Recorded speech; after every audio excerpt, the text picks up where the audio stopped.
Ujilah aku Tuhan, cobalah aku Tuhan, selidiki batinku dan hatiku, mataku tertuju padamu. Aku cinta padamu Tuhan,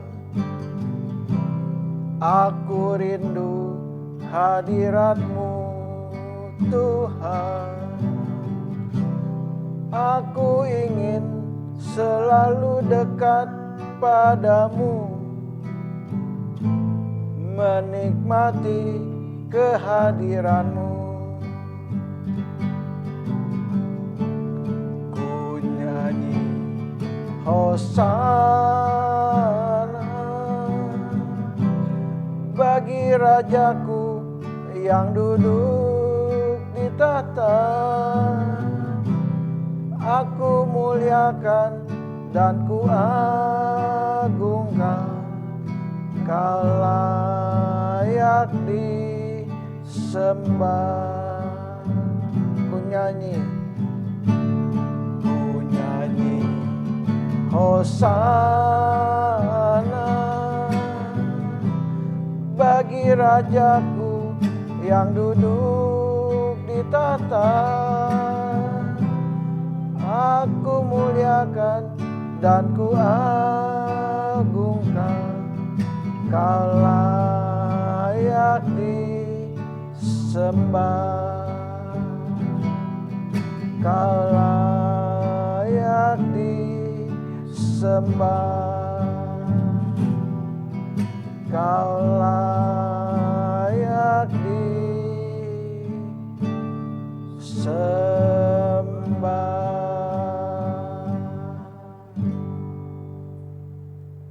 Shalom. Hari ini kita ketemu lagi.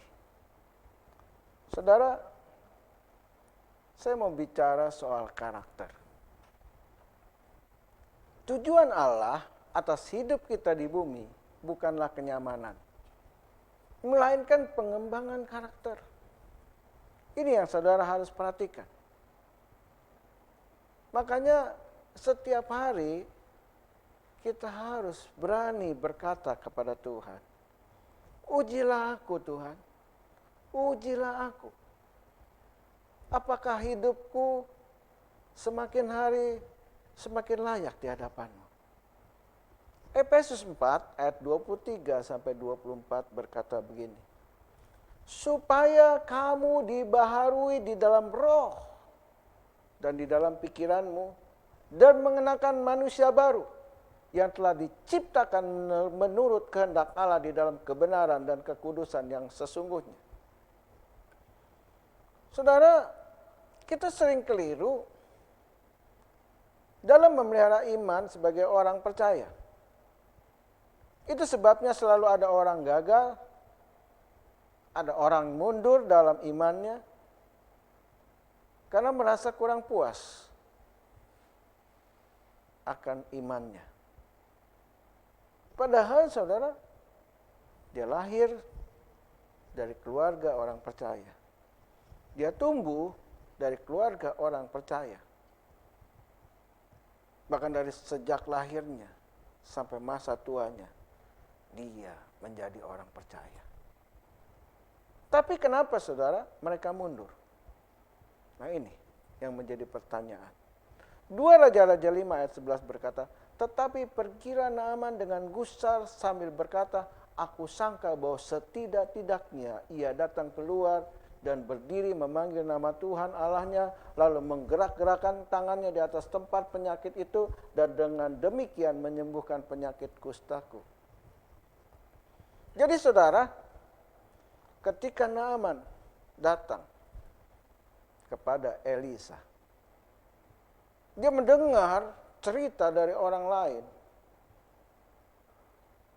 bahwa ada seorang nabi yang sanggup menyembuhkan sakitnya. Dia datang. Dia bawa emas, dia bawa hadiah untuk hamba Tuhan itu. Lalu ketika dia minta ketemu, ternyata hamba Tuhan itu, Elisa, tidak mau keluar, saudara. Gak mau menemui Naaman, seorang panglima besar. Gak mau. Bahkan dikatakan, ayo Naaman, ceburkan dirimu 7 kali di sungai Yordan.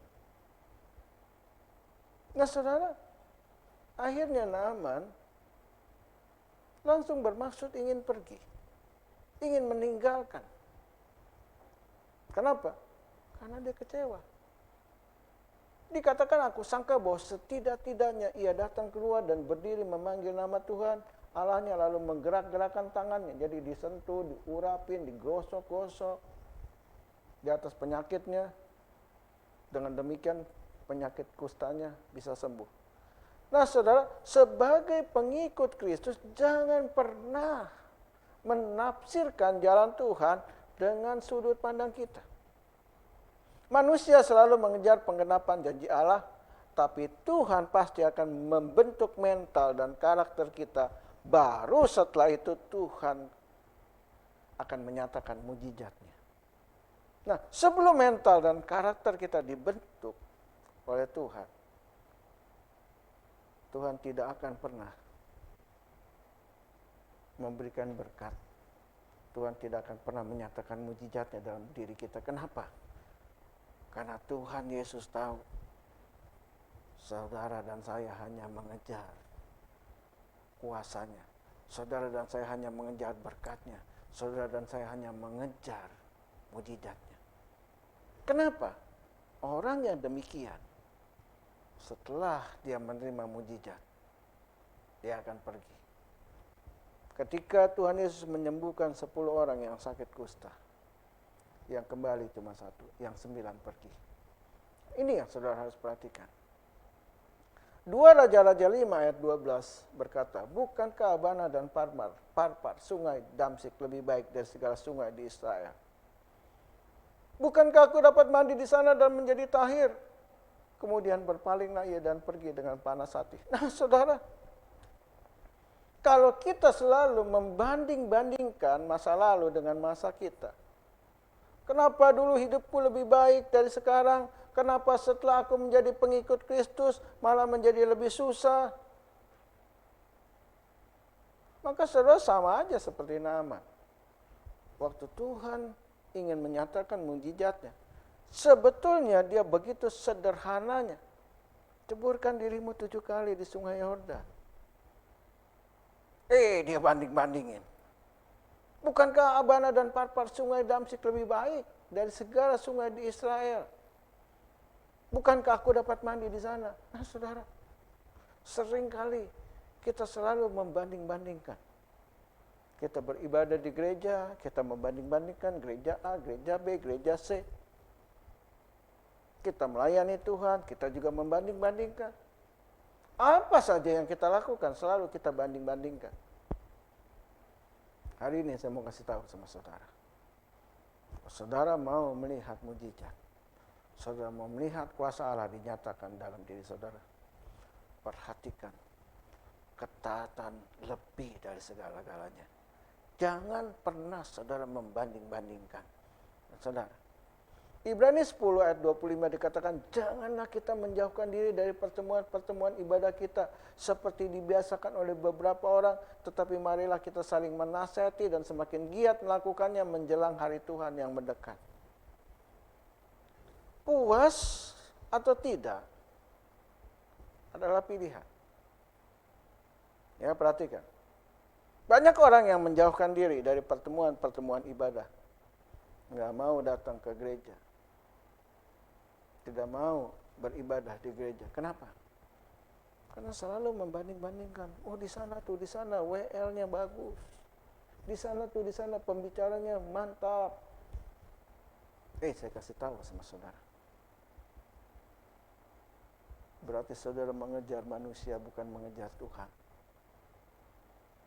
Apalagi kadang-kadang mungkin saudara mulai datang dari gereja. Begitu saudara datang ke gereja, mungkin asarnya kurang pas. Begitu saudara datang, bukannya disalamin, pas kebetulan tanpa sengaja dia sedang buang muka. Saya ingatkan sama saudara, jangan mudah ngambek, mudah tersinggung, apalagi sakit hati. Masa urusan sepele gitu aja sakit hati? Jangan baper. Sejauh apapun kita lari, ingat baik-baik. Sejauh apapun kita lari dari panggilan Tuhan, selama kita belum lulus dalam ujian ini, dalam proses ini, maka saya kasih tahu sama saudara. Maka masalah yang sama pasti akan terjadi. Kenapa? Tuhan akan tetap mengizinkan ujian ini. Jadi saudara lari, saudara pindah gereja, saudara pindah pelayanan, saudara kemana saja. Saya kasih tahu, peristiwa yang sama, kejadian yang sama akan saudara ulangi, akan saudara temukan di tempat baru. Itu sebabnya saudara hari ini, coba saudara renungkan. 2 Raja-Raja 5 ayat 13 berkata, tetapi pegawai-pegawainya datang mendekat serta berkata kepadanya, Bapak, seandainya Nabi itu menyuruh perkara yang sukar kepadamu, bukankah Bapak akan melakukannya? Apalagi sekarang ia hanya berkata kepadamu, mandilah dan engkau akan menjadi tahir. Saudara, untung si Naaman punya anak buah yang bisa memberi nasihat. Dan untung saudara, ketika anak buahnya itu memberi pandangan, memberi masukan kepada Naaman, Naaman gak ngamuk. Untung saudara. Kenapa? Karena masih ada Roh Kudus yang menyentuh hati Naaman, sehingga dia berpikir, iya benar juga, kan ini perkara yang mudah. Jadi saudara, seringkali sebetulnya saudara, begitu banyak kemudahan demi kemudahan yang kita terima, tapi saudara, kita tolak, kita buang. Kenapa? Karena kita berpikir itu tidak sesuai dengan hati nurani kita, tidak sesuai dengan gengsi dan harga diri kita. Jadi saya mau kasih tahu sama saudara, jangan keraskan hati kita, dengarkan nasihat yang benar, renungkan baik-baik. Sebenarnya tidak ada masalah yang berat dalam hidup ini. Jangan pernah mempertahankan gengsi dan harga diri. Lihat Naaman, dia mengalami mujizat setelah karakternya dirubah. Hari ini, pastikan karakter saudara diubah oleh Tuhan. Dan saya percaya, Galatia 6 ayat 3-4 berkata, sebab kalau seorang menyangka bahwa ia berarti, padahal ia sama sekali tidak berarti, ia menipu dirinya sendiri. Baiklah, tiap-tiap orang menguji pekerjaannya sendiri, maka ia boleh bermegah melihat keadaannya sendiri dan bukan melihat keadaan orang lain. Tadi kita sudah menyanyikan lagu, ujilah aku Tuhan, cobalah aku Tuhan. Nah saudara, ayo kita uji hati kita. Kita koreksi hati kita. Kita koreksi hidup kita. Jangan merasa bahwa saya ini orang yang hebat. Saya ini orang yang pandai. Saya ini orang yang berhikmat. Saya lebih tahu dari saudara. Mari saudara uji hati kita. Ingat, kesombongan dan ketinggian hati adalah tipuan perasaan. Jangan izinkan itu ada di dalam hati kita. Jangan saudara menipu hidup saudara dengan perasaan saudara. Rendahkan hati di bawah tangan Tuhan yang kuat. Segala kemegahan adalah milik Tuhan. Jadilah dulos. Jadilah keset yang diinjak-injak untuk membersihkan kotoran orang lain. Sebab untuk itulah kita dipanggil. Dan saya percaya, saudara lakukan ini. Mungkin saudara harga diri saudara diinjak-injak. Digilas-gilas. Sepertinya seolah-olah saudara dihabisin. Tapi saya mau kasih tahu sama saudara. Ketika saudara melakukan itu dengan benar di hadapan Tuhan, nama Tuhan akan dimuliakan Dan bukan hanya nama Tuhan yang ditinggikan, saudara dan saya akan menerima kemuliaan daripada Tuhan.